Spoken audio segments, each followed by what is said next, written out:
another one, to another episode of Galaxy Express. Yes, sir. With Audrey and Alton. Mm-hmm. So, where should we take them to today? You know, man, I haven't heard it either because I want to hear from you. How was Greece during lockdown? Oh, you know what? Like, I spent my entire year in Athens, essentially just in my apartment. I didn't go exploring or anything.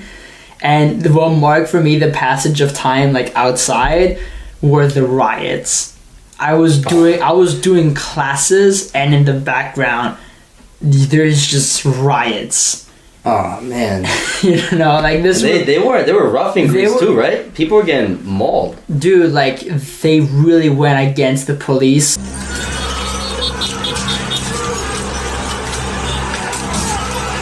And it was brutal. Like, there was so much brutality on either side, but like the police just really like fucked things up. They cranked it up a little bit. They like people just like hanging outside.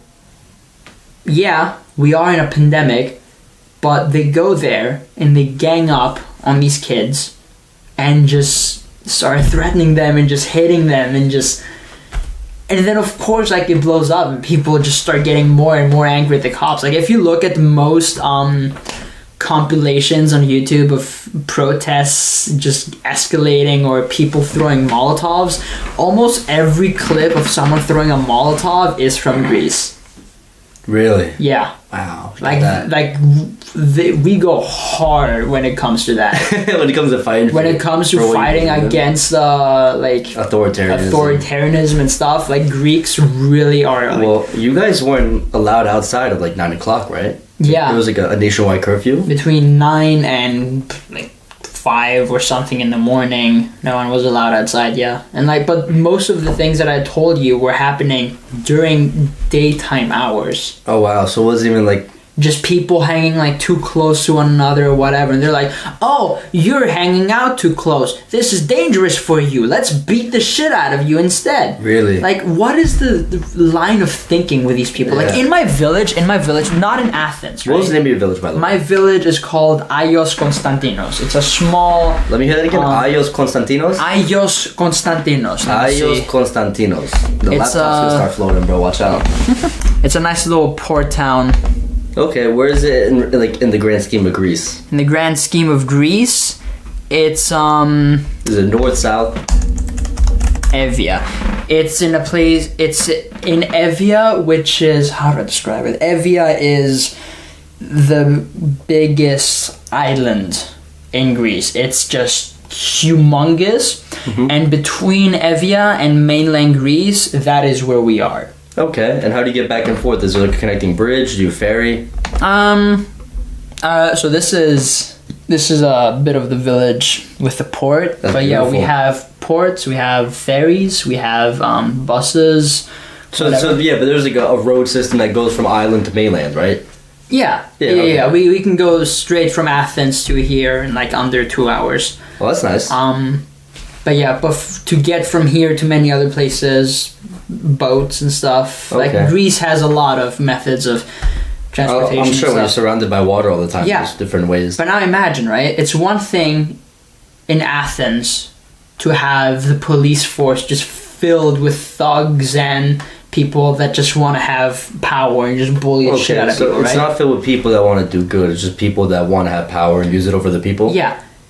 And then you have small villages such as these, right? This is smaller than the size of where we are now, Princeton, New Jersey, right? And like small population and land too? Both. Yeah? It's very small. Like a few hundred people? Yeah.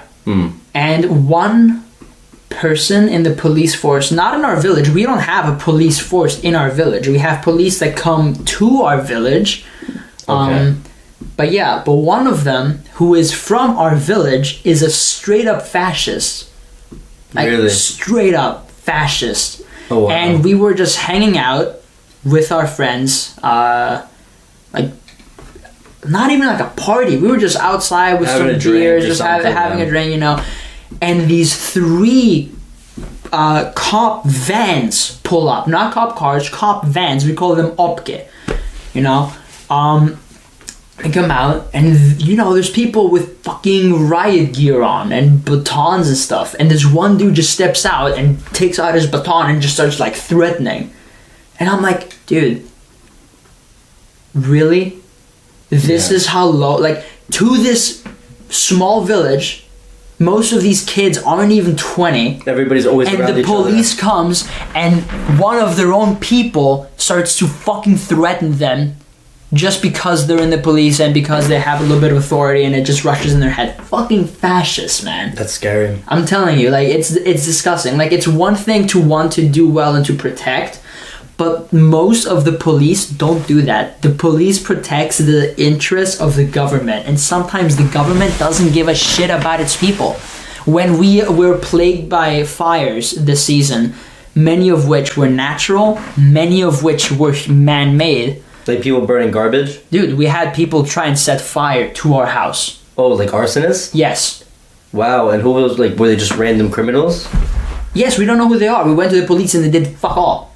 So do you think it was like a government thing, or do you think... Not the ones that were trying to set am I putting my tin hat on right now? Or? Not the ones that set our house. I think that dude was just a crazy piece of shit, maniac. just setting fire to stuff that people own. It's not his. Because like it was during a really dry season. A little bit of fire can create an enormous fire. Yeah, dude. One summer, I think it was summer 2016, when I was in my village, Macedonia, my village called Dologojda. We went out to city, Struga, beautiful city, about like 20 minutes away.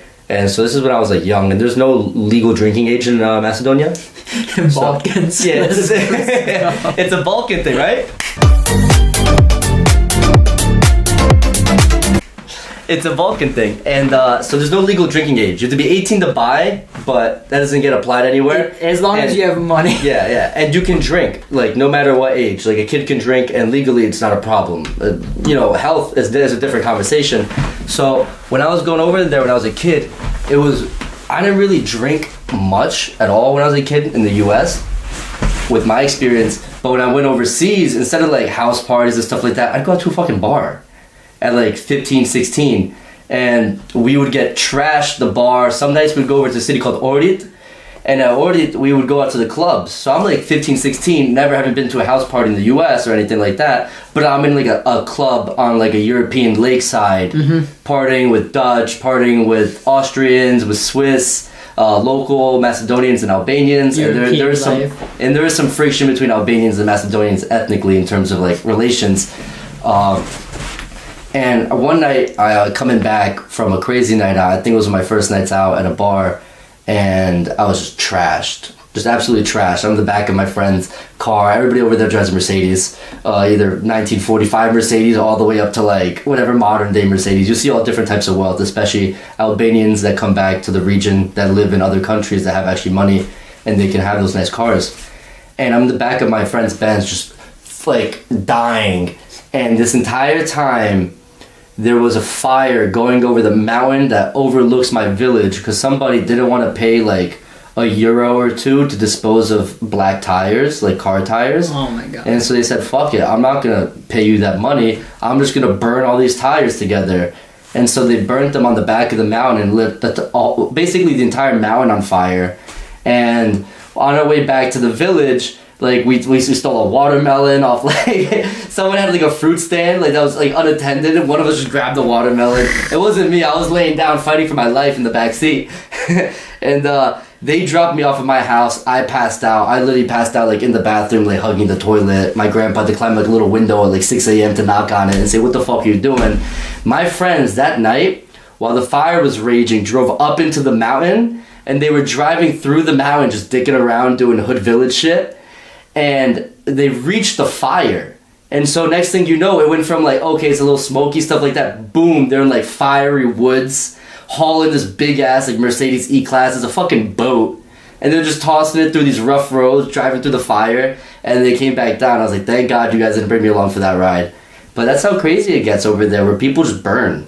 Just wherever. It's not like, there's not enough legislation or regulation yet where people are overseeing, and so you have a lot of like garbage fires that cause damage to areas, and people are inhaling disgusting smoke. Like, what's in a tire? Like, what could possibly be in there? It's fucking plastic and chemicals. Nothing in that smoke is good for anybody, and they burn black. And so there was like, it was all hazy for a couple of days, especially because, you know, it gets dry in the summers in Macedonia, Albania, Greece, over there. And so all these stupid fucking fires would start because people would just burn in trash. I'm telling you.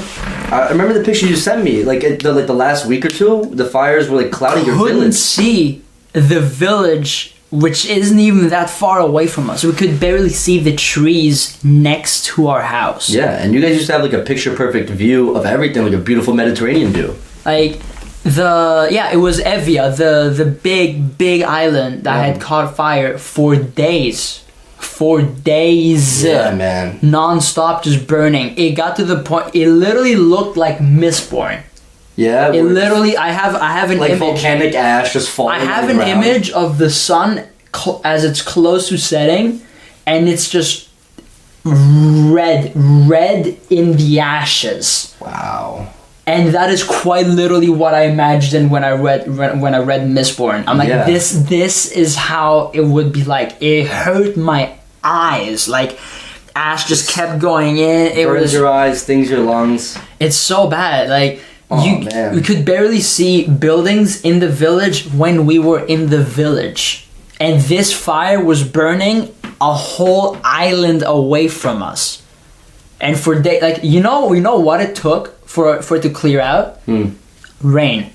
It rained for one day, enough to clear it out. Yeah. And that was like the last day that I was in Greece. Wow. The last day that I was there, they were like, all right. Hopefully all that smoke just lifted up to the atmosphere, clogged up, and it just built up like a rainstorm over it. Oh my god, yeah, but what's it called? Like it brought down so much ash with it too. So imagine collecting boat, that rainwater for drinking water. Our boat was brown from the rain. Like we needed to wash it. All like, those toxins and everything just encapsulated in that water. It's disgusting. Like, yeah, and you can't do nothing about it. People probably walking around with scarves on and shit. Dude, back to the point that I was telling you about how the police only protect the interests of the government and shit. Yeah.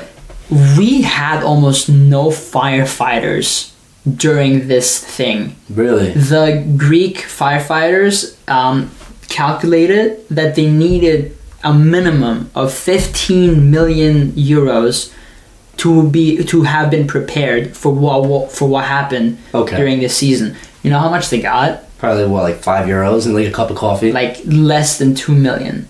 Oh. They got less than 2 million. And you know how much money they gave to the cops to buy new cars, new gear, new everything? And create like a more authoritarian police state. Over like 30 million. Man.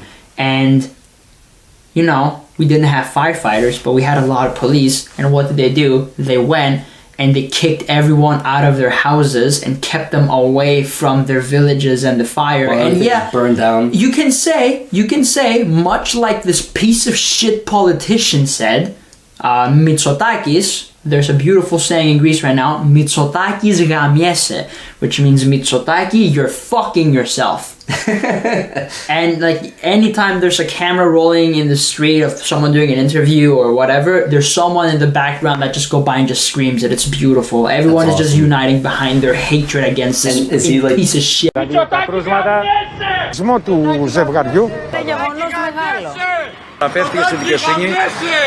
Μητσοτάκη, γαμνέσαι ρε μαλάκα, το πλήνω. Παίρνανε την πυροσβεστική και λέγανε Μητσοτάκη, γαμνέσαι ρε. Καλά του λέτε. Μητσοτάκη, γαμνέσαι. Γαμιέσαι Μητσοτάκη! Να το ξαναπώ, αν μπορούμε να επικοινωνήσουμε είναι... Μητσοτάκη ψόφο γάμο το... Και ενώ Επεκτείνεται Νίκο, επεκτείνεται προς τα πάνω. Μητσοτάκη, γαμνέσαι. Μητσοτάκη, γαμνέσαι. Του κόσμου είναι δύσκολα τα πράγματα. Is he the prime minister? Something, I don't know. Like a head, something like, like part of the that. cabinet or something? I don't think he's the president, but he's very much in charge of many things, and he's just making it worse for everyone. Wow. And is there like a process to recall somebody like that? I don't know. I hope we just fucking throw him off a cliff somewhere. But anyways, yeah. Wow. Like here's what he was saying, right? He looked at the camera. And of course, at the transcript right next to him, because he can't come up with a single sincere thought of his own, that we had no deaths this year. This is what's important. We can rebuild houses. We can rebuild land. We can redo this and that. But once a life is lost, cannot be regained. You know, he's like saying all this shit. He's saying all the right stuff, but the actions aren't. And you're like, you know, like he has a point. No one died, surprisingly. Like, that's good to hear. The only people that died were people that were in the fire fighting it. That like there was this one dude that crashed with his plane. Oh man! Because he was just he was like dumping water probably and just like it's fuck man. But like he says these things. But remember, we're in Greece. We since more than 2 decades now, there's been so many economic troubles for most people. Yeah. And now most of these people are without homes, without anything. No income. And the government doesn't help them whatsoever. We had this one really bad fire in Athens that killed, I don't know, like dozens and dozens and dozens of people. Really? You know how much the people got recompense for that? Probably what, 500 euros like maybe? Nothing. Really? Like nothing. They were told that they would get help. They were told that they would do that. So the empty promises nothing. From the government? Empty promises. So here's this man saying, oh, you know, the important thing is we're alive, but also, like, he will be okay because he's a politician. But what of all these people? That don't have money, don't have resources. That don't have anything that they can rebuild with. What about all the people that made their entire living around these woods? What about all the people that made their entire living, you know, chopping down wood in these parts or doing this and that built their entire foundation there? What the fuck are you gonna do about those people? Yeah, that's a tough spot, man. You know, and like that like I lived in Greece for a year, and every year that I go back in the summer, I've stayed in Greece overall throughout my life for more than 5 years. 2 months every year, and this full year. But staying there for this prolonged period of time really let me see the things that are wrong with it. Like much like most places that I go and visit and I spend enough time to, I can see like things that aren't good or that don't really fit in place. That year in Greece, even though I was locked away in my apartment, I realized so much shit about the current landscape of my country. And it's so disheartening, but also like the Greeks are really good at persevering. Yeah, we've persevered through a millennia of just shit. Yeah. Of just from the Persians to the Ottomans to the Germans. We can relate on the Ottomans, bro. You know, that's like, up to in Albania. We went through all that and we're still here. Yeah. This is one more thing that we're gonna have to fucking persevere through. But it's a different type of enemy this time. It's not an external force that's imposing the thing. It's our own system. Yeah. You know, like we say, oh, Greece, the birthplace of democracy, but right now, like the state of affairs there is more like it's like a failed democracy. It's more like a monarchy right now there. Yeah, like, it's something you see a lot in the Balkans. We get like the C+, C- democracies that are kind of like flimsy, and a lot of times they're just like democratic in the front, but it all moves behind closed doors and different. Especially like you see in Albania, Macedonia, there'll be like Albania's got a big mob problem. Like my cousin works for the deputy prime minister of Macedonia. And you know, Macedonia is really, or like what do they call it? The Greater Republic of Northern Macedonia now. They had to change their name because Greece didn't want them in the EU with their current name, which is like that's the Balkans in a nutshell. Where like everybody fights over legacy. Who like Alexander the Great was this, Alexander the Great was that, and this fucking guy who's been dead 500 or so years, if not more. I forget. Whatever. Ignore that. But there's so much fighting over claims to the past, and none of them feel like they're moving towards the present, the future. There's always these little things that are like nice victories, and hopefully with more tourism that comes there, more money, as long as not enough dirty hands are in that pot, they can actually use it and actively reinvest into the place. Because like one thing that happened by me in Struga, the politicians there, the mayor, instead of like helping people with their homes or stuff like that, they popped in like palm trees that aren't native to the region, barely survive in the region. They don't grow well there, but they cost like 500 euros, if not more, and then forget maintaining them because they need a ton of water and they produce nothing. And that was what they decided to do there. was just like spruce it up with palm trees when they could have reinvested thousands upon thousands of euros into the community or do something else with instead that. of rebuilding our infrastructure and making it a better place for tourism and for ourselves, let's plant some palm trees. Yeah, dude, it's fucked up when you're just like, this is where the government decides to allocate resources, especially when those types of places, they only really make money one way. Like Struga, by me, is they have some industry, but their money comes from tourism. So when the Dutch love Macedonia, they come to a lot of Dutch come to Ohrid and Struga because there's this beautiful lake called Lake Ohrid, comes down to Struga, splits it down the middle in this long river. We call it the River Drin.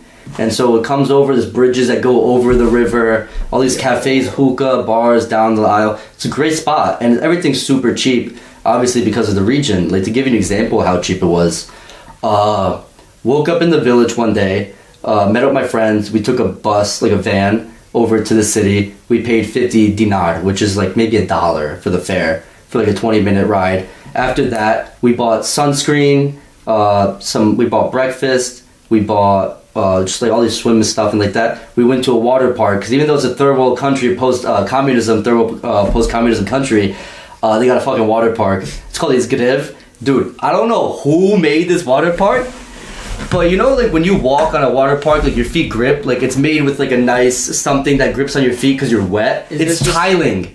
It's like bathroom tiling, the water park, the whole water park. So when you walk, like I had to come up with the locomotion for me. I had to like shuffle my feet, get from point A to point B. Because if you lifted up your foot, you had no traction. So I knew people that crack skulls. Every year, someone's cracking skulls. So many people come out of that water park, come out with all this bullshit.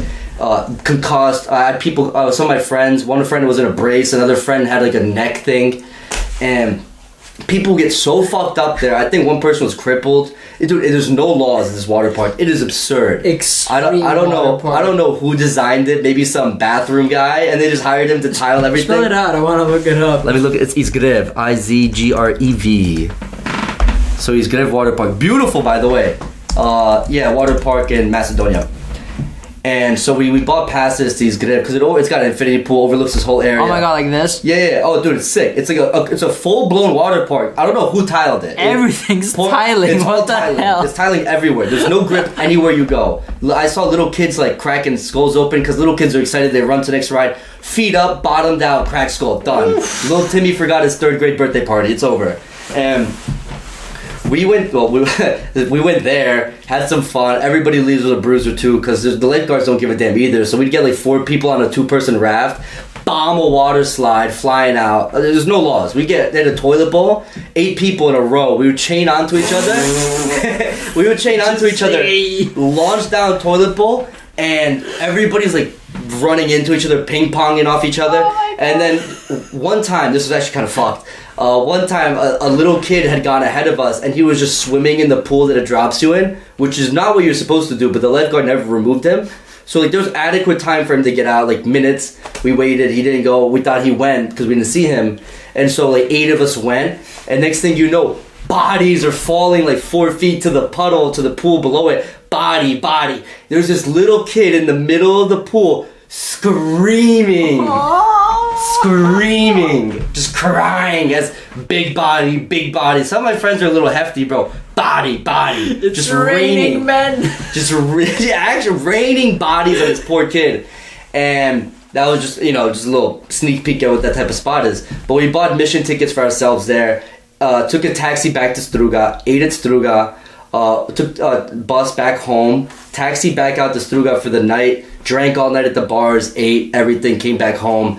And that one day was like $30, maybe $35. What the fuck? Yeah, so it's so cheap there. And the Struga makes like 30 million euros in the summer season because it's all tourists. So a lot of especially like Swiss, it's a lot of Albanians, but from different regions because Albanians like. It's a lot of money. Yeah, man. Albanians are like a diaspora. So I would go over every summer, and I would spend my own money, dollars, everything. Yeah, I would go through a few $100s when I was younger. Dude, let's go sometime. Absolutely. I would love to go visit that place. Yeah, I spent months of my life there. I still spend months of my life there. I haven't been there in a few years when I was trying to do corporate work, or obviously with lockdown. It wasn't really worth it to go over there. You couldn't get nearly half the experience you wanted to with a lot of the COVID laws.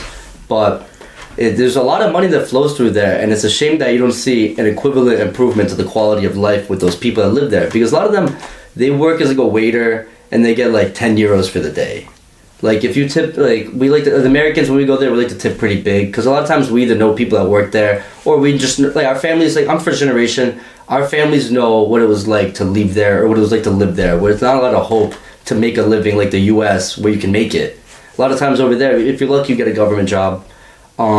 Maybe you have some industry, but a lot of times it's a lot of sleazy shit that goes on, and so there's not a lot of ways for people to make a living there, a successful living there by at least American standards. A lot of them live a happy life, but at the same time, the younger generation is not happy, I feel, because, you know, they kind of feel like they got the shit in the stick. They weren't born in the right place to grow up and make money and to get some of the finer things they see in life, especially when you live in a country like there, where it's a lot of beauty, but a lot of like the wealth you see is just transitory, where it just comes out of and your goes. reach as well. Yeah. Like so many of my friends in that village, right? Yeah. I love them so much, but you can see that they don't want to be there. They want to be as far away from it as possible. Yeah, they don't get why we go back. And I can 1000% like understand that. Like as someone who like goes from place to place, Yeah. it may not be that obvious to me sometimes, but every time I lived somewhere for a prolonged period of time, like 12 years in Germany and then 8 years here in New Jersey, Yeah. I wanted to get the fuck out. Like I liked my situation in Germany to a degree, but also I knew that if I wanted to continue on my course as an actor, as an artist, I needed to get out of Germany because it's just not my place. And then New Jersey just drove me insane within the first few years, and then I just never want to come back here again. The only reasons I do is so we can do this podcast. Yep. You know, quite literally the only reason. So like after you spend most of your life in one place and you just see everything, you know all there is to know, and you're just fucking fed up with everything, like, and not to be able to leave. Yeah, man, there's a level of despair and just kind of reluctant, you know, release of just any ambition, where people, you know, you have your day and your day's over, and then you wake up and you have your day and then your day's over, and that's their life. And it's a shame because, you know, I feel like a lot of people, I forget how the saying goes, like a lot of people live a life of quiet desperation, or like a man. That was a quote by, I'm butchering it, but I think it was by Carl Jung. I think it was him that said it. Yeah, look it up because I would like the right quote, but yeah, the mass of men live in quiet. No, never mind. Oh, it's Carl Jung. It's Henry Thoreau? David Thoreau. The mass of men lead lives of quiet desperation. Yeah. And this was well over 100 years ago, right? I mean, he was part of the transcendentalist movement. Yeah. Right? So like return to nature, that type of stuff. Mm-hmm. And I feel like that still applies. It's like a universal thing where I feel like a lot of people are living lives that they're like, okay, this, you know, meets the requirements for me to exist, but I'm not fulfilling myself. Yeah, it's a big Rogan quote. Yeah. Well, I'm a fan of Rogan, so I can't help but to have my brain leak shit he says. I love him, but god damn it, sometimes I'm like, I have a thought and I'm like, is this like an original thought, or am I just parroting? Am I parroting a Joe Rogan podcast right now? In any day of life. But a lot of times people over there, man, they're not. They feel like that they're not able to move. Like, not having upwards mobility is such a sad thing. And that's what brought my dad to the U.S. Like, my dad came here when he was 14 to make a living and send money back home to my family, so like my grandparents could have a better life and stuff like that. Eventually they came over to us and they live with us now. But that's why a lot of people left. I did do a paper on the Bank of Albania's currency management of the Albanian lek, and lek. Yeah, the lek. That's how all my Albanian friends, like, that's how they called it, and so I stuck with it. Like, anytime I was in Greece and I was referring to money, I used to call it lek. Yeah, lek. Yeah. And people are like, "You're not Albanian." I'm like, "Shut up, man." Yeah. I mean, you could call it a drachma and go OG Greek. Go OG Greek, pre-Euro. But yeah, and so a lot of these guys, you know, that's why Albanians are everywhere. Like, I have cousins in Australia, in Queensland, I'm pretty sure. I have cousins in Austria. I have cousins in Alaska. I have cousins on a lot of continents. And it's not because Albanians just love to travel. I mean, I like to travel, but I don't know if that's like a genetic thing. But it was in search of a better life. And a lot of people carved out a better life for themselves. Unfortunately, out of those countries. They had to leave, we're ethnically Albanian from Macedonia. We had to leave that area so our families could prosper. But we still value the heritage and where we grew up. That might slip as the further generations get away from that. As a first generation, it's still important to me to keep on to that and just remember where my family came from and what our roots are. And it's just sad to see that, something that means so much to me, a place that means a lot to me, where I have so many great memories. Some people over there aren't happy. And it's just because of the economic climate of where they live. And that's why I get why they leave. But I think it's 9 or 12% of Albania's GDP is austerity. Or not austerity. Look it up. I'm going to look it up. This is going to drive me crazy. It's when you send money back to a home country. Mm-hmm. Let me see this. Remittances. Ooh. Yeah. So it's a crazy amount of money. It goes back into the home countries, and it's not money that people are earning in there to generate for themselves. It's people actively earning a living somewhere else, be it America, Austria, and then they send it back home to their families to provide for them.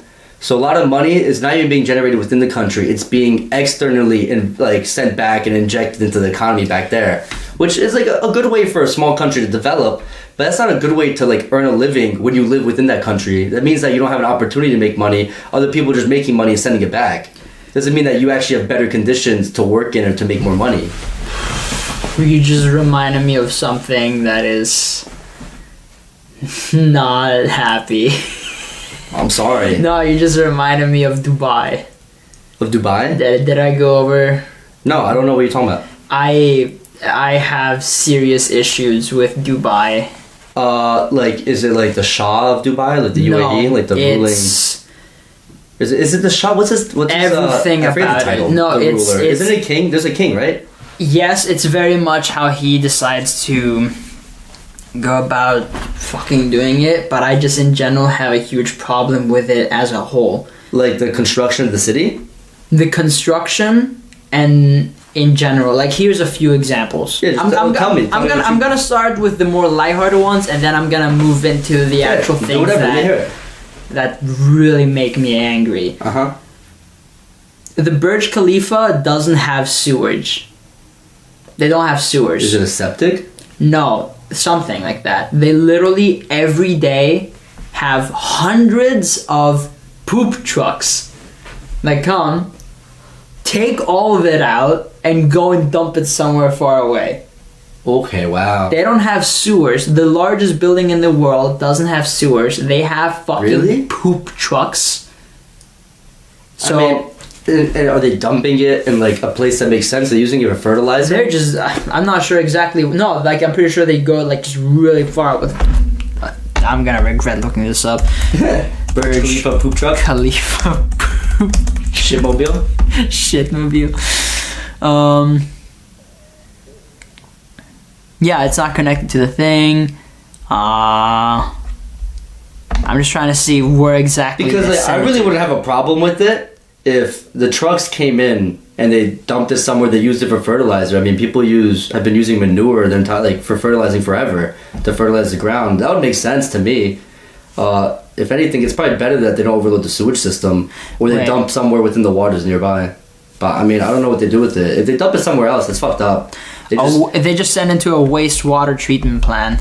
Okay, well that's good then. It's nowhere near as bad as just dumping in the middle of nowhere, but already, dude, that's weird though. The Mesopotamians had this shit figured out. Yeah. The Mesopotamians. But they didn't have the amount of people that we had, dude. A big Mesopotamian city was tens of thousands of people. Alright, fair point. But starting with that, already they don't know what the fuck they're doing with that.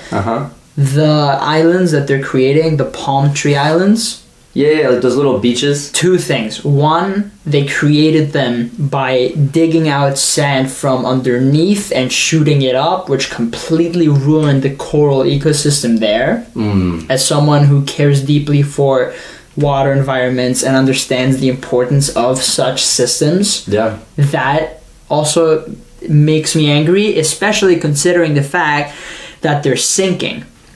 They're sinking. Yeah. Those islands that they're creating, they're sinking basically an inch a year. Wow. So they just spent an enormous fortune to create the world's just most fast, what's it called? Submerging suburbs. Like, it's gonna disappear. Are there homes built on there? Yeah, pretty sure, yeah. And it's ugly as hell. It's just streets into like it's not well organized. I mean, it probably looks cool from the air.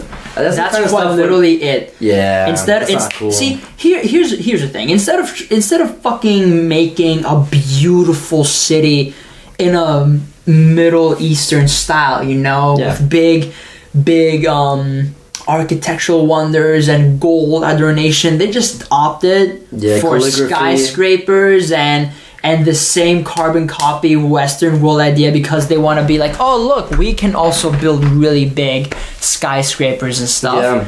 So it's less for them about actually creating something beautiful and more about one-upping. And yeah, I can see that. I mean, there's like, like a they have so much money, they just do that. They build, oh fuck it, let's make the biggest dude, they got money. They got money. They got dirty money. Lamborghini for police officers. Like, they got crazy stuff. It's unbelievable. And I mean, at the same time, like, you know, Dubai, like, it's not like very open in terms of like women aren't allowed to wear revealing clothing. It's still very much like behind in all that regard. Yeah, I mean, Saudi Arabia, you know, Saudi Arabia, they just started letting women drive, like, get a license. Like, I think it was only like 2-3 years ago that women were allowed to drive legally within Saudi Arabia. Like, that's crazy. But what's it called? Going now to the serious shit. Mm-hmm. They have slaves. You know what happened in Qatar, right? Where they're trying to have the new World Cup.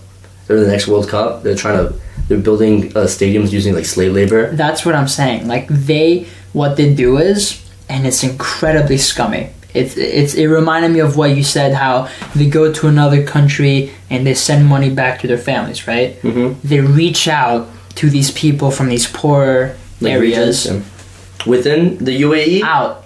Okay. India, Pakistan, wherever they can get. They bring him in. And they import cheap labor. They bring him in. They lose their passports. And then they can't go back. They are forced to stay there under grueling circumstances where they're basically in one tiny room, 10, 20 people dying, people killing themselves every day for dirt cheap. And like, imagine that dirt cheap, you still think that it's gonna go to your family and do some good, even though it's so low that it's not gonna do much. And that is my real issue with it. It's not so much the superfluous side of it. Yes, it's wasteful, but so many governments are. It's not even just the fact that they're plain stupid with how they're building these dumb sinking islands or how they do it. It's the blatant disregard for human rights. Yeah, that's sad, bro, when they're importing a working class. And you go and you have all these Instagram influencers going there being like, Dubai, it's so fucking beautiful. And literally a few blocks over, people are living as slaves. Yeah, man, that's heavy when you think about it. Where like there's like this whole upper echelon of glitz, glamour, and consumerism, and people living lavishly, and it's all supported by like this dark underbelly. It sickens me. Like, there's very little you can do about it. I know, man. I mean, we see that shit every day. Like, an iPhone. Like, you know, people between about all this crazy stuff in the world with a phone made from, you know, a lot of times just a lot of, like, either cheap labor, inhumane labor, child labor that leads into these core components that come out from China, come out from areas that are sourced and sent over to Apple where, you know, the phones get manufactured. Like, I think Foxconn had nets outside his building to catch people trying to jump off. Yeah. And that's what I'm looking at. And that right comes now. into the core component of an iPhone. And so, like, they literally bar windows and they have these fucking things. They don't even allow you to kill yourself. Like, they're like, no, this is your life. This is what you have to do. Assembling chips for foreign companies so people can have a phone and take pictures of their ass with it. Oh, that fucking sucks. Like, as awful as it is that, you know, previous tragedies have happened, like, there's still so much going on now that's inhumane. Like, have you seen the YouTube videos of the slave auctions in Libya? What? Like, you can go on YouTube and look up Libya slave auction, and there's like a modern day slave auction where they're auctioning off people. It's unbelievable. Yeah, look right there. 2020. Oh my god. Yeah, and you can see like actual videos of people within the auction selling other human beings, and that's happening today. It's not like we've gone back to like 1840s, 1800s antebellum South. Like we're here. Yeah, literally in just 1 2021. year ago. This. Oh my god. Yeah, dude. Sucks. And at the same time, it's like, hey man, like I care a lot about how big of an issue this is.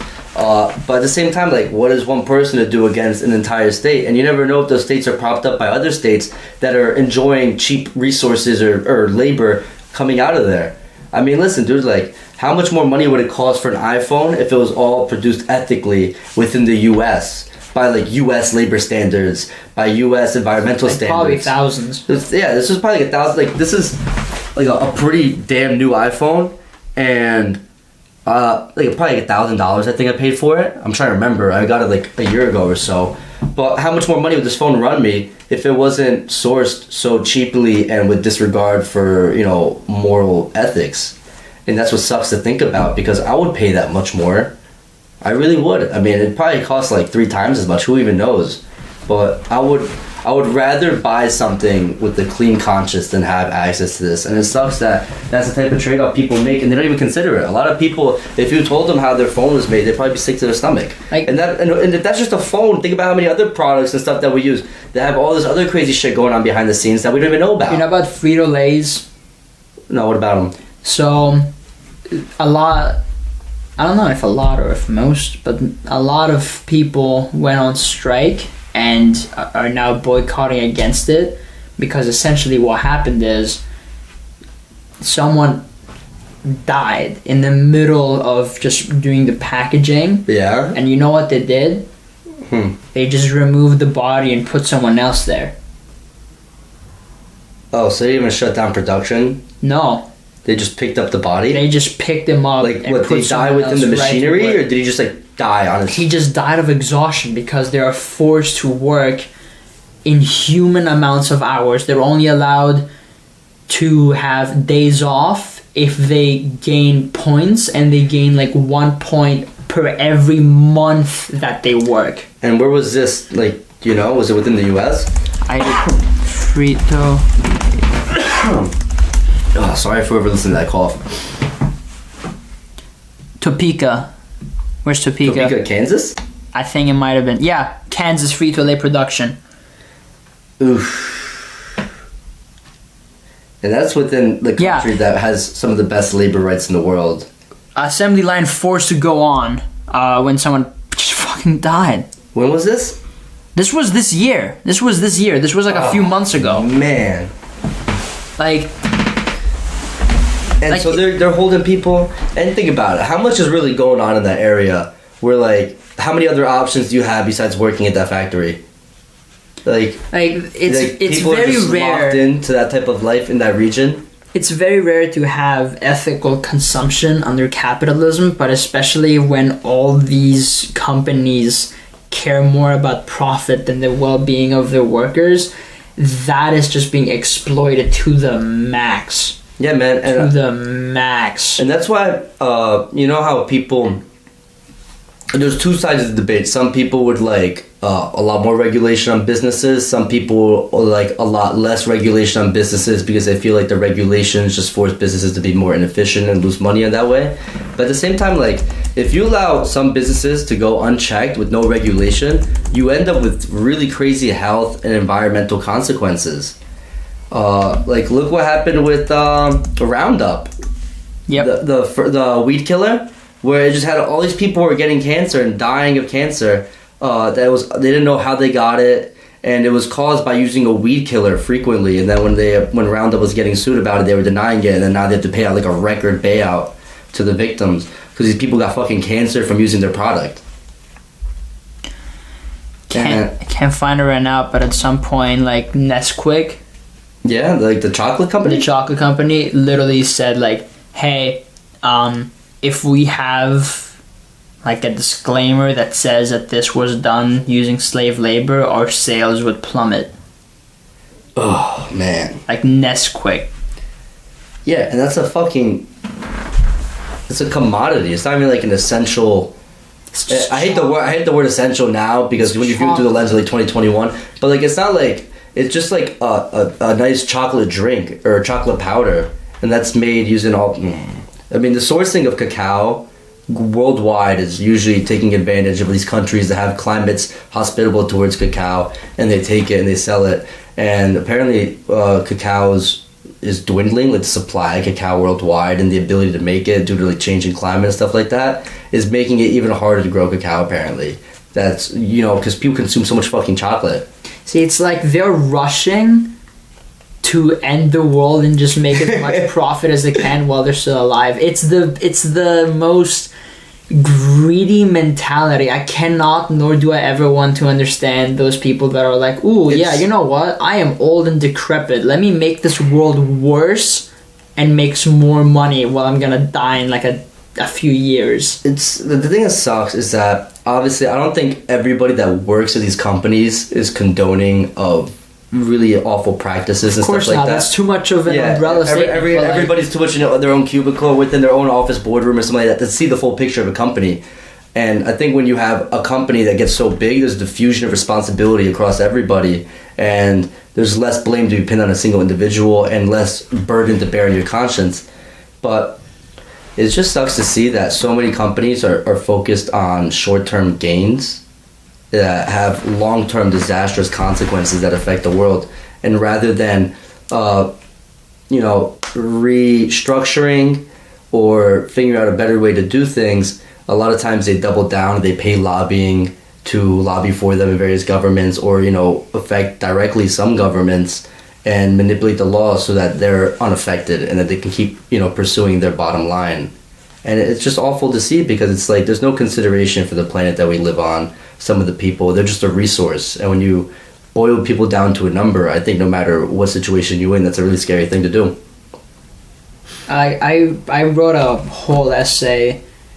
I took marine biology last year while I was in Greece, and for one of our final essays we just had to write about something related to marine biology, and I decided to research the fishing industry in Greece. Okay. Wow. And I keep in mind, is it as bad as Japan's?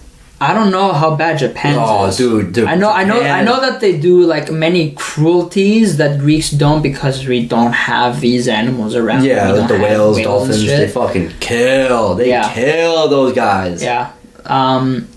But the thing with ours is that more than 50% of all fishes caught are caught by like only the big companies, and the big companies are less than 90% of the boats that are out there. So 10% of the boats catch the majority of fish? These big trawlers, these big things carrying trawl nets? Trawl nets and stuff. Yeah, so to break down trawler, if anybody doesn't know, it's when, you cast a large net along the seabed and you just try to catch up everything, but the problem is you catch up everything that's on the seabed with that. So you destroy coral. All these different native species that you're not even trying to catch, it's bycatch. Yeah. And so you get all these things that you're not trying to catch and There's die. So much waste, and they produce so much waste, and they keep on going with this to the point that most Greek fishers, like the average day-to-day fisher that goes to provide food for restaurants or their family, their catches are getting smaller and smaller in size physically. Like the fish...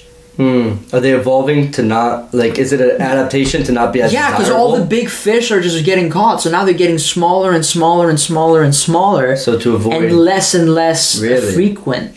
Wow. And when you've based your entire livelihood around that shit, and you just have these big companies that come by and just do this... And just destroy your environment. And destroy the environment and throw away all this shit. It made me so angry. It made me so angry. Because, like, me with my friend... We go and we spearfish, and we catch enough fish, and we feed me, him, my brother, 2-3 other people. It can feed us for like a day or two. Yeah, and an ecosystem can support that many people, but when you're fishing for like 1 million people from one pool, you're bound. And most of it gets fucking lost anyways. Yeah. Because they just throw out all the bycatch and the undesirable fish and whatnot. Yeah, it's awful. I mean, I've had like good experiences personally fishing. Like last weekend, me and my friends, we went to Barnegat Bay. We, anchored the boat down in like 5 feet of water. We walked to where like ankle deep water, and we had some rakes, and we would rake up clams. Hey. So like there was like 4 of us. We raked up like 300 clams. Some really thick ones. The really thick ones aren't good. Like they're not preferable because they're super chewy. It's like a giant piece of clam. It's almost like a scallop. But we took the bigger ones. I diced them up, put them in like a red sauce, and so just put a ton of garlic in there, a little bit of butter, and just like let it simmer for like an hour or so. And my other friend made a white sauce, and we had steamed clams on top. That's great. Dude. But like that's like the beauty of having a regional resource that you can use, because you can use it ethically and responsibly. But when you're just fishing for like a bottom line and stuff like that, it sucks. I mean, the saddest and greatest experience I ever had with the waters was I got my scuba diving license in last October.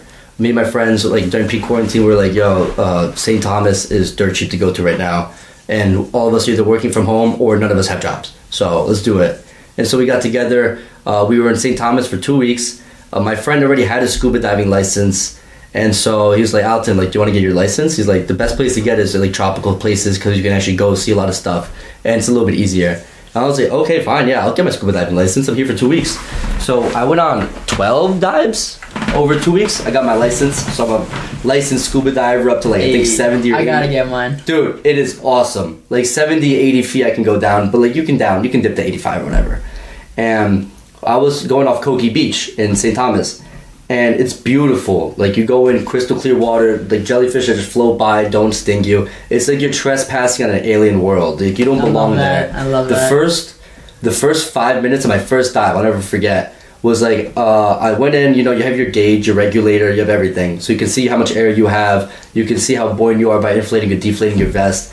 And so I'm taking breaths. I'm going, not exhaling, and I'm taking a breath, and I go.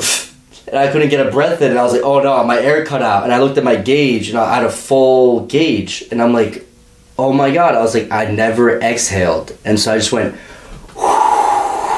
like cleared out my whole diaphragm. And then, your body's like a hot air balloon underwater. The more air you have in your stomach, the more buoyant you are. The less you have, the more you sink.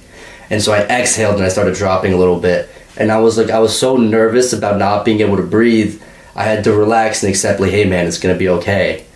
Breathe out. And then went through and I had a best dive for an intro dive. But the thing that sucked to see when I was going through there was the occasional, there was like cigarette butts like nearby the beach. Once you get out, it was less untouched. But the thing that hurt to see was the coral bleaching. Oh, yeah. When you see a whole reef of coral, and coral's not white. Coral's never white like that. There's occasional coral that are white, but it's not like, it's like a vibrant white. It's alive. Mm-hmm. When you see bleached coral, it's just like, imagine someone just drained the color from an area. And we came across all these different reefs, and there was so much bleached coral. You found the occasional good stuff, but it's so sad to see when you just see a whole vibrant ecosystem that's been drained of its life due to changing climate within the waters. Because all it takes is a few temperature to go up or down to affect coral population worldwide. And so it was sobering, where I was like, I'm enjoying something so beautiful and majestic, but at the same time, like, the way humanity is living right now is actually actively harming these environments. And it made me care way more, and also it made me believe in climate change way more when you can see that stuff firsthand. And I feel like if everybody went on a dive and they saw just how these beautiful pristine waters have been polluted one way or another, these vibrant ecosystems have been polluted one way or another and died, it hurts, and it's really sobering. And it's made me care a lot more about how a business goes about taking care of waste and how stuff is produced environmentally consciously. And it's awful to see when you see a company slaps, produced 100% recyclable on it. It's not. It doesn't decompose. Or they say these are all sourced ethically, but none of these fibers or all these dyes and stuff like that are pollutants. And they say this money goes to a fund. It never gets there. Yeah, what I've been looking up this whole time trying to find the actual image of it, the deepest part of the ocean that we know of, the Mariana Trench, the Challenger Deep, yeah, they found plastic garbage down there. Yeah, dude, it sucks. In the most deepest, unreachable by human area in the world that we know of, even there we have managed to bring our pollution. Yeah, dude. I mean, there's that whole, what's the name of that floating garbage patch? The Great, it just floats in the middle It's of the a ocean. whole fucking It's like country. It's like the at this size of point. Texas. It's garbage. Literally just a floating mass. The currents of the Pacific pulled together. What's the name of it? It's just giant floating. Yeah, look it up. What's the name of it? Let's see. There are several garbage islands. The most popular one The Great is the Pacific. Great Pacific Garbage Pass. The size cannot be pinned down since it's constantly growing. Jesus and fucking there's like this Christ. entrepreneur who's trying to tackle it with like this robot that actively recycles and captures garbage, and they want to have like a couple number of them to go Look around. at this. But like, look at how our type of living has gotten us, where this is what we do to the world. And there's so many, like, if you go across anywhere in the world, you'll find microplastics in every organism, within the waters, within people that consume those, because microplastics don't get metabolized, they don't decompose. And so if you consume an organism with microplastics, they'll circulate within your system.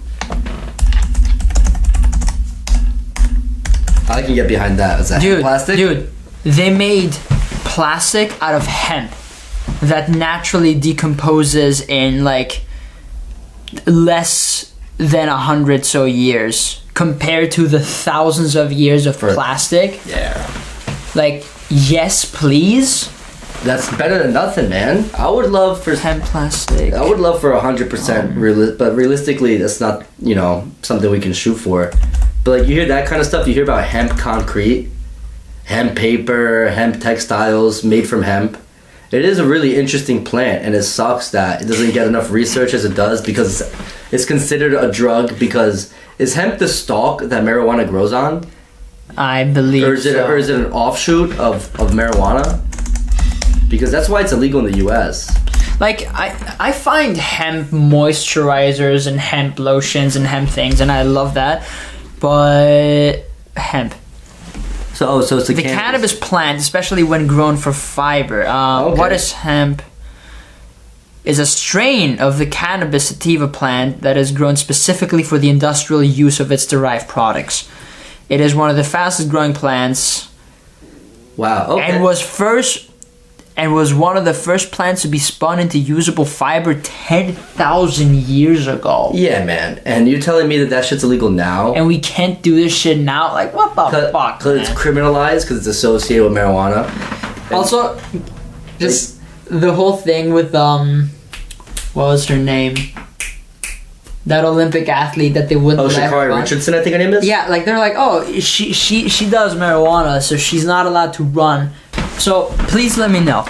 Is marijuana now a performance enhancing drug or a performance what was it? Inhibiting. Because you can't have it be both. You can't be simultaneously, like, oh, it's like, it makes you stupid. It makes you it kills your brain cells. It does this and that. It also makes you a top tier athlete. And then also, apparently it's gonna help this top tier athlete win. Like, come on. Yeah. What sucks is that she got smoked at the Worlds too, so I really wanted to back her up. But, listen, I see both sides of the argument, because, it was known that this was a banned substance, and if you're trying to compete, is it really worth it in the grand scheme of your aspirations for your career and everything? But at the same time, it's like, open your fucking eyes. Is it really necessary to keep this as a banned substance with the amount of research that's going into it, and you're seeing it in isolated pockets be legalized and used recreationally and responsibly? And it sucks, because she was mourning somebody, and that helped her cope with it, rather than turning to... If she was on antidepressants or something, I'm sure it wouldn't have been a problem. They'd just be like, oh, well, yeah, that's fine. Yeah. We're on them too, bro. And it just sucks to see that because of this plant that she wasn't allowed to run for the Olympics. And I'm sure that affected her performance at the Worlds too. Because how are you going to keep, mentally sharp when your mental has been shattered? Because you're just deprived of an opportunity for your dreams to get a gold medal for your country. And it sucks, but, that's why it's important to advocate for certain stuff and push people to research into it. There's a lot of crazy stuff, a few companies that I've invested in do different type of research. Like MindMed is researching psilocybin and psychedelics for therapies. There's an MindMed, MindMed. So yeah, you can see right there. So MindMed is a psilocybin company. The guy from Shark Tank invested in him. I think Dennis Leary is his name. I'm gonna butcher that, but they are looking into developing psilocybin psychedelic therapies for people that are suffering from PTSD and having like a legitimate person with them and taking care of that kind of stuff. And I think that's really important to explore that avenue because it's a little bit more holistic. It's a natural remedy. And if we can refine that and have a legitimate clinical research going into it with studies, it's a safer experience for everybody involved. There's other companies that are doing MDMA research for MDMA therapy. So they give a patient MDMA, and as a person is experiencing it, they are in a therapy session. And MDMA is shown to repress the fear aspect in your brain. So it's something that's not uncommon is people going to like a rave or to like an EDM festival and they take Molly, they take MDMA, and they'll all of a sudden start talking about past traumas without like fear or like not being in the grip of that trauma, and they're able to process it and internalize it and overcome it. And like that was used by Navy SEALs. Navy SEAls would, once they left the SEAls, they would go out to these research spots and they would have them in like Mexico. The Navy SEAL Foundation donated the max amount of money it possibly could. I think they're allowed to donate maximum like $25K to one organization, and they donated it to the MDMA research because it was helping so many SEALs that were suffering from PTSD recuperate and confront their traumas that they saw on the battlefield, fighting for this country. And I think that's really important. And if that helps them and they're able to process it or get even a little bit better and it doesn't get them hooked on some drug, that's the best. Because it's not like these people are popping MDMA every day. They do a day session and a day recovery, because apparently MDMA, like once you take it the next day, you're kind of like in a brain fog. So it's like the therapy session and the recovery. And then the follow-up, yeah. Yeah. Like... And then why shouldn't we explore that? Because it's considered illegal? Like, drugs legalize it are then. A way to view the world through different lenses. Weed, for example, marijuana, makes a lot of people more introspective. They slow down their thoughts. They're able to understand certain things more differently or interpret things in a different way.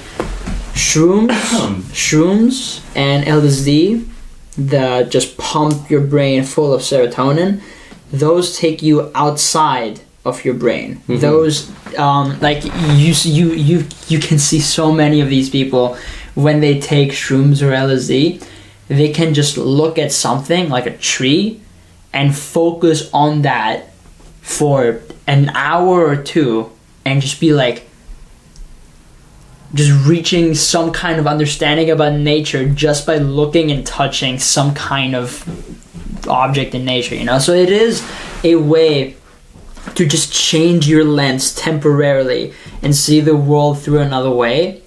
And like what you're saying is just exactly that. You're taking away from this lens of fear and experience, and instead you sink back into it and you accept the fact that you went through these experiences and you're able to interpret them in another way.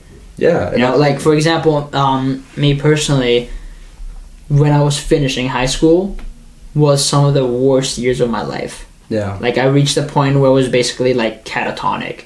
Really? My brain was just constantly overflowing with anxieties, with things latching on to one thing. I couldn't think. I couldn't sleep. I was sleeping an hour, 2 hours a night. I couldn't eat.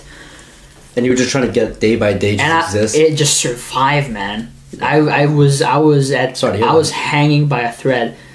And, I didn't have either anti-anxiety medicine or antidepressants or anything. And so I'm like, okay, what can I try? So I reach out to my friend. I'm like, hey, do you have some weed? And he's like, yeah. And he gives me a little pipe, a little grinder, a little nug. And I try it. And I'm like, holy shit. I'm able to process my thoughts. Holy shit. I'm sleepy. Holy shit, I'm hungry. Mm-hmm. And sure, like, at some point I really just go overboard, just smoking every single day, Yeah. But it really helped me undo this knot that had formed from my traumatic experiences, from all this stress, all this anxiety, this depression, all of these issues that I was having. and it let me see my life and my experience in a different way. And since then, I'm a different fucking person. I'm happy that helped you, dude. I mean, like I'm a lot more you. If you saw me a few years ago, you probably think I was insane.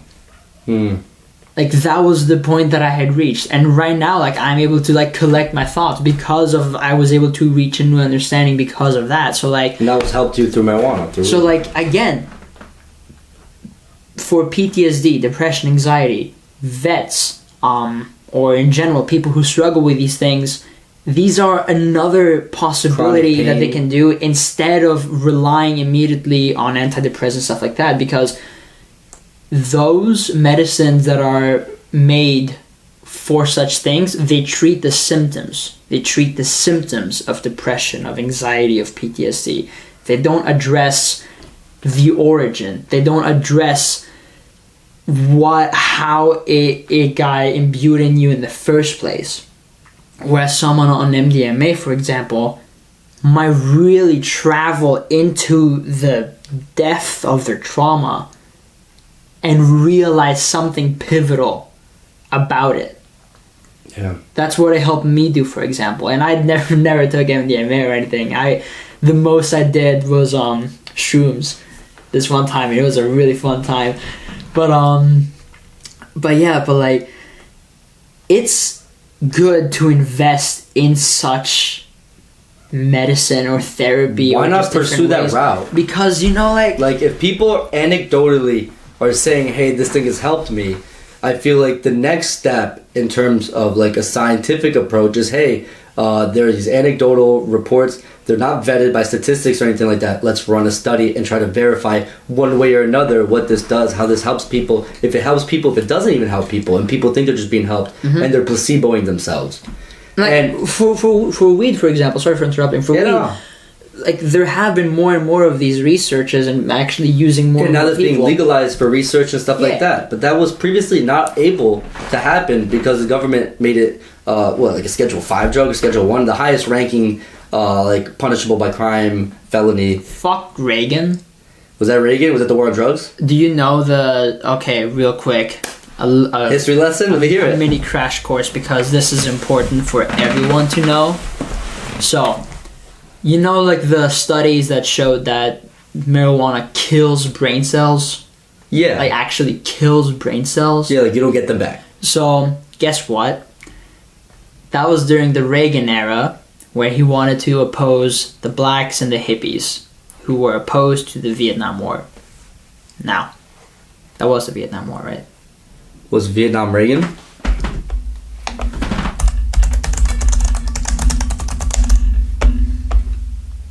Yeah, I guess.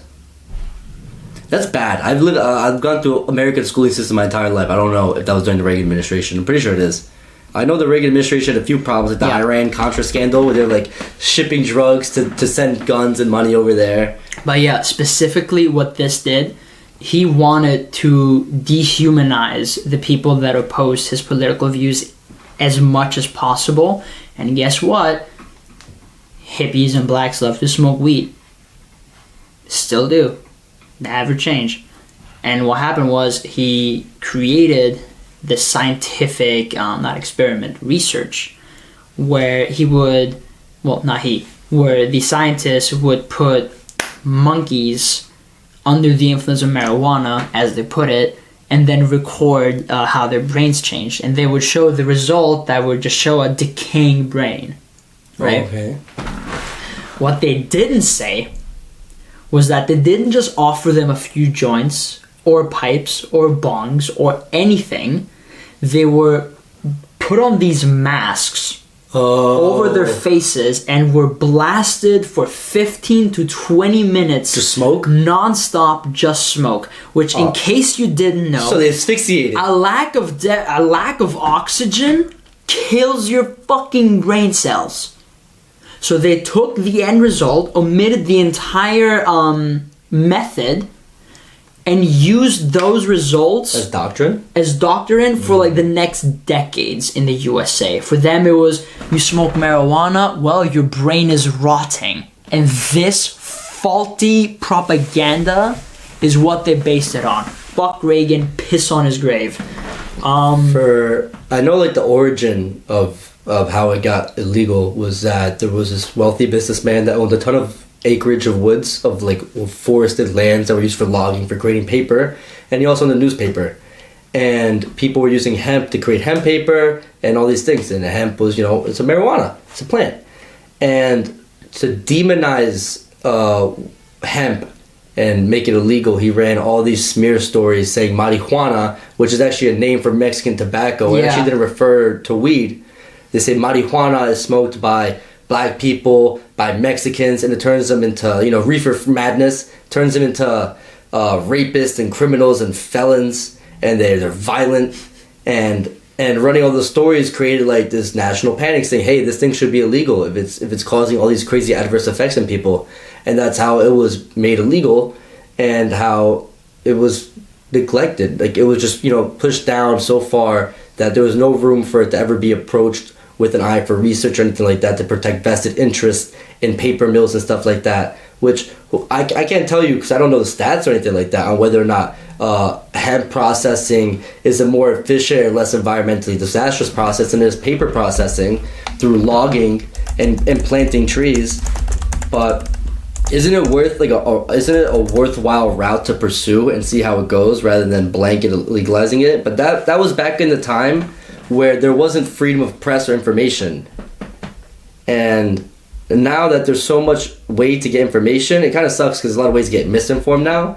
But if you seek information, it's really there. Like, we are at the best time to be alive right now because through use of a laptop or a phone, or even through your local library, through your laptop, you go on Google, you can find anything. As long as it's not like through the algorithm or whatever and Google doesn't agree with it. But you can pursue information like never before. It's like a modern day Library of Alexandria that's right in front of you and anybody can access it provided they have attachment to like Wi-Fi or the internet in their area. Also, it's much better than most news outlets because news always... I think more than ever, right? Like, how does the quote go? If you... No, not misinformed. If you don't follow the news, you're uninformed. If you follow the news, you're misinformed. Yeah, man, that's tough. Because it is true. Because like even some news outlets that I agree with, I can see their hypocrisy. When something controversial happens, and each different news outlet tries to frame it in a way that fits their own agenda, even though like the actual event is something else. They just interpret it and spew it to their followers, and it just continues on like that. So yeah, I much prefer to go out and actually research shit on my own.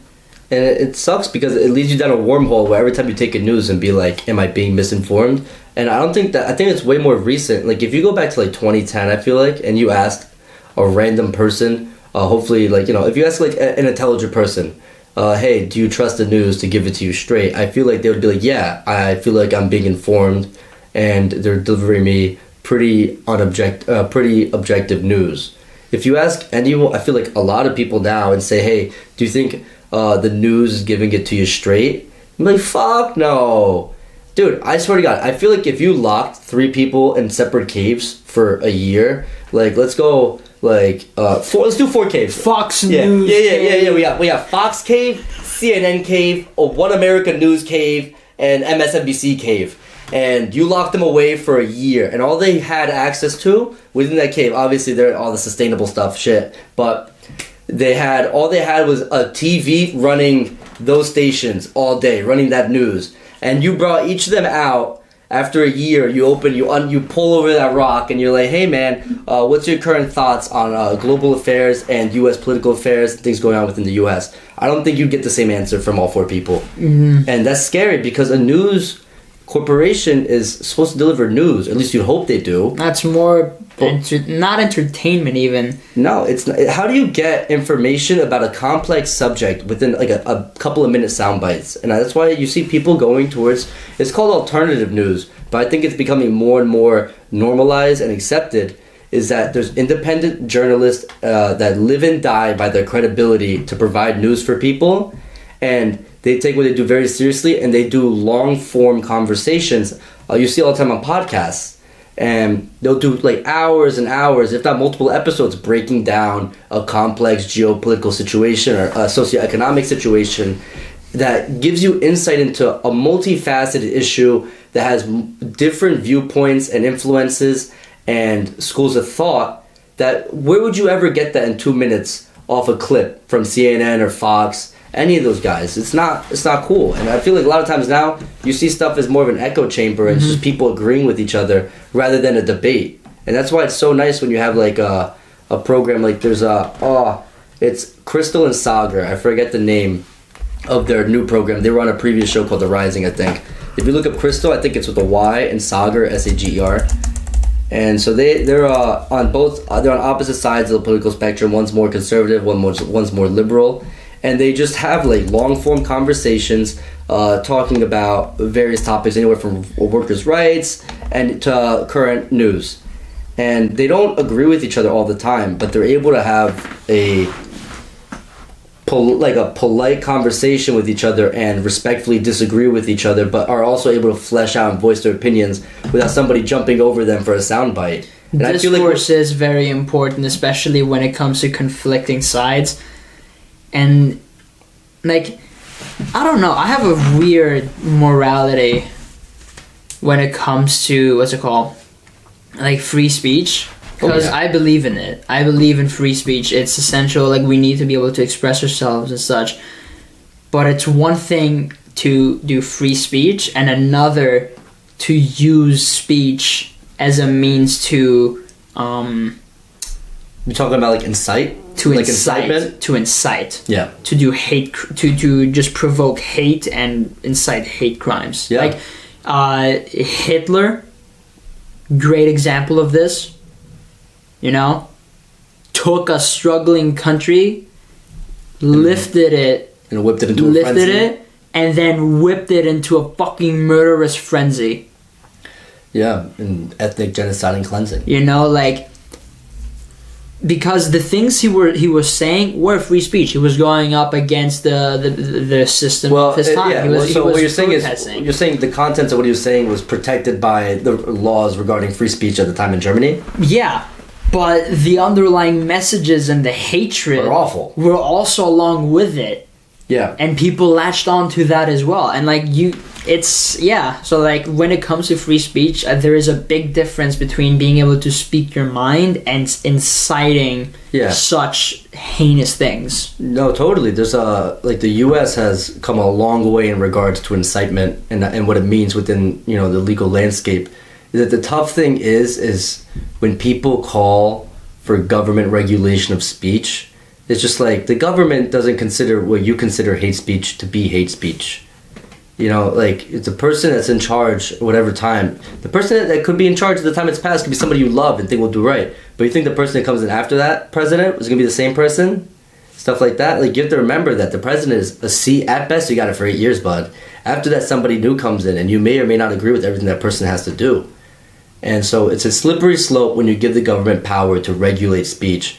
And that's why it's scary when you see people calling for the government to have more power to do that. Because you're like, hey man, I get where you're coming from. You may think that you're making it a safer place for people to be, but you also have to realize that there's disastrous possible implications that can happen when you have a government that is looking for power and doesn't want to take criticism, and instead of regular hate speech, you get speaking out against the government being considered hate speech and be put away for it. The beauty of this country is that we can criticize our government. We can criticize whatever we want. As long as, you know, it's not like slander, libel, that type of shit. But you can still, like, speak out about how much we hate what the governments are doing without being put away. And that's not something that's even seen across all Western countries. That's an American thing. And that's so important to protect. That's why I love this country. Yeah, that is, like, I criticize almost every country. I think there's criticisms for every country. I criticize Greece. I criticize Greece so much. Like, whenever people are like, oh, like, you keep talking shit about America, why don't you talk shit about Greece? I'm like, dude, did you just not listen to everything I was saying before? You know, like, but yeah, as much as I criticize America, that is one thing that I really appreciate about this country, is that, yes, you have that freedom to, like, do that. Like it's incredibly fucked in other senses. In that, what's it called?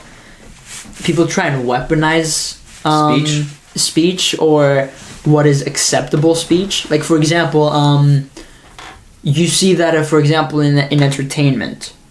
Now, if a big movie franchise flops, like Star Wars, you know, the new Disney Star Wars trilogy, when people were outraged about that, many people at Disney were very quick to be like, oh, you don't like this because it has a female lead. You don't like this because it has a black actor. You don't like this because it has an Asian actor. I'm like, no, I don't like it because it's garbage. It's bad writing. But because of appearances, they take this, that, oh, you have to speak this way, you have to be this and this and this, you have to tick these boxes and have these people on your cast and stuff. But they are crippling so many things with that. You know, like, if you can't criticize something because you're afraid of being called something... It's called censorship. Censorship, like... Self-censorship, even. Some people aren't voicing their own opinion because they're worried about what's going to happen to them. Like, imagine you're afraid to speak out about the Ghostbusters remake because it's a female cast, because you're afraid, like, people are going to be like, oh my god, you hate women. Like no, I just hate bad movies. But, like, look at all female cast when they did Bridesmaids. Bridesmaids was fucking hilarious. Great movie. Just do that. Keep doing those stories. And, like...